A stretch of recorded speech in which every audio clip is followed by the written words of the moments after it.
I wake up on cold stone. No walls, no roof, no language I recognize.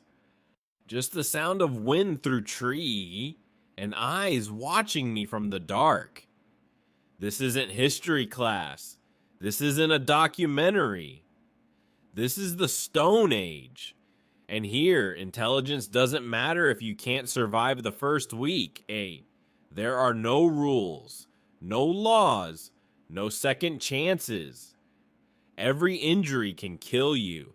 Every mistake can get you abandoned. Every wrong move can make you look like a threat. Yeah. And that's the first thing people get wrong about the Stone Age. It's not primitive.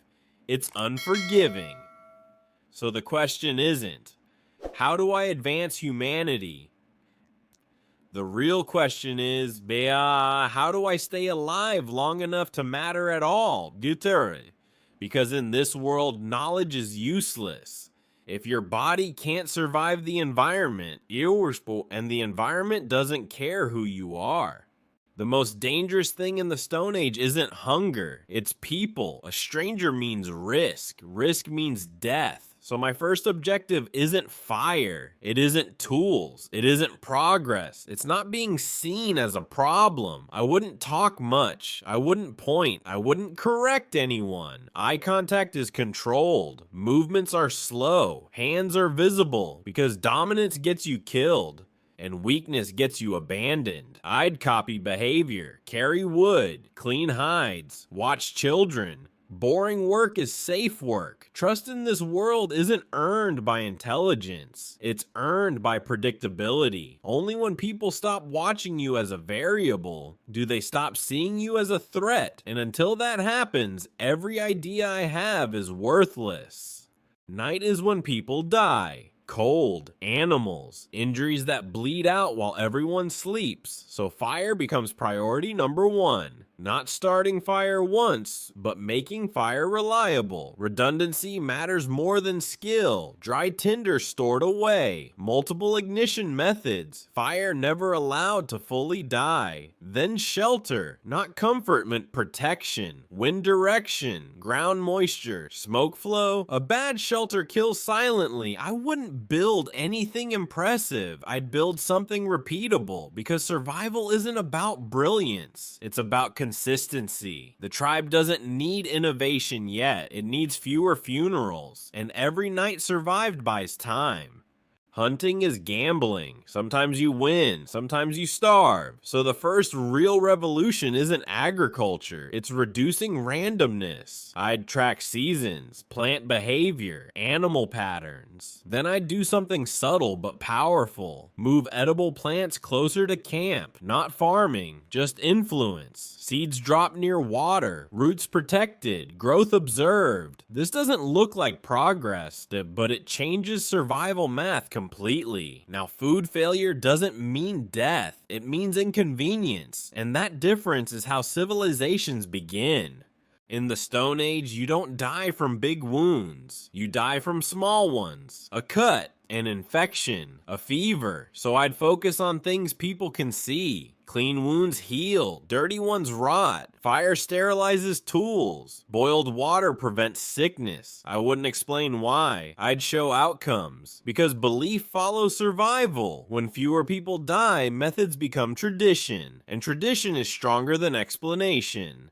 Up to this point, everything I've described is about survival. But here's where most people would ruin everything. They would try to speed things up. They'd think, now that I'm safe, it's time to change the world. And that thought alone would get them killed. Because the Stone Age isn't waiting for progress. It's constantly testing stability. Introduce change too fast, and you create fear. Fear turns into suspicion. Suspicion turns into violence. If I suddenly tried to introduce advanced tools, new social rules, or radical ideas, I wouldn't look like a helper. I'd look like a threat. So this is where restraint becomes the hardest skill. Doing nothing is sometimes the most intelligent move. I would let the tribe believe that progress is theirs, not mine. Because the moment people feel controlled, they resist. And resistance in the Stone Age doesn't look like debate. It looks like exile or death. Here's another instinct that destroys timelines: leadership. Modern thinking tells us that to change things, you need authority. In the Stone Age, authority is dangerous. Leaders attract rivals. Rivals attract violence. And violence resets progress instantly. If I tried to position myself as a leader, or even as the smartest one, I would become a target. Instead, influence has to be invisible. Ideas must spread without being traced back to a single person. If better fire practices work, they must feel obvious. If cleaner wounds heal, it must feel natural. The tribe must believe this is simply how things are done. Because once ideas detach from the person who introduced them, they survive. This is the difference between changing behavior and changing history. Civilization doesn't begin with inventions, it begins with time. Time not spent hunting, time not spent recovering from illness, time not spent burying the dead. When people survive more easily, they think more, they notice patterns, they specialize. One person becomes better at tools, another at healing, another at memory. This is the real turning point, not farming, not metal, specialization. Once that begins, progress compounds. And the most important thing, no one notices it happening. That's why it works. Civilization doesn't arrive as a revolution, it arrives as routine. If all of this worked, humanity wouldn't jump forward centuries overnight. But it wouldn't stall. The Stone Age would still exist, just shorter. Agriculture would appear earlier. Population would stabilize faster. Knowledge would survive generations instead of dying with them. And here's the part that's hard to accept. None of this requires genius. It requires patience. History isn't shaped by the loudest people. It's shaped by those who understand when not to act. So if I started life over in the Stone Age, my goal wouldn't be to be remembered. It would be to disappear into the systems I helped create, because the most powerful changes in history leave no signature. They simply make collapse less likely, and that's how humanity actually moves forward.